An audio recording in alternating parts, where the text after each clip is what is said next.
द्वितीय राजावली अध्याय 4 इलिसाय एवं विधवार तैल। भविष्यवक्ता मानक दलर भार्य मानक मध्यरु जणे विधवा इलिसायंक निकटरे क्रंदन करी कहिला, आपणक दास मो स्वामी मरी अछंती।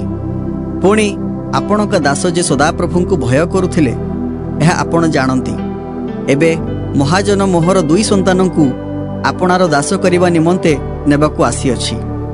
तहिरे इलिसाय ताहाकु कहिले, मु तुम्भ पाई कोण करिबि, मते कुह, घरे तुम्भर कोण अछि?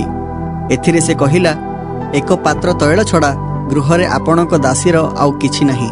तहु इलिसाय कहिले, जाओ बाहरु आपणार समस्त प्रतिबासी ठारू पात्र अर्थात शून्य पात्र उद्धार करी आण, अल्प उद्धार कर नाही।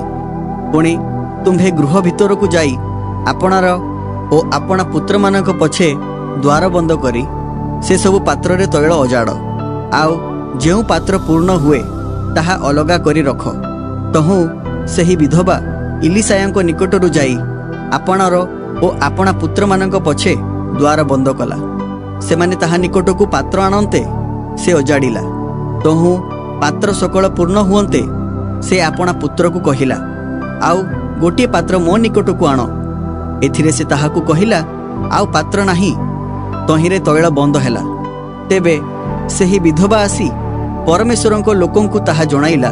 एथिरे से कहिले, जाओ तैल विक्रय करी आपणा ऋण परिशोध कर, पुणी अवशिष्ट तुम्भे ओ तुम्भ पुत्र माने जीवन यापन कर।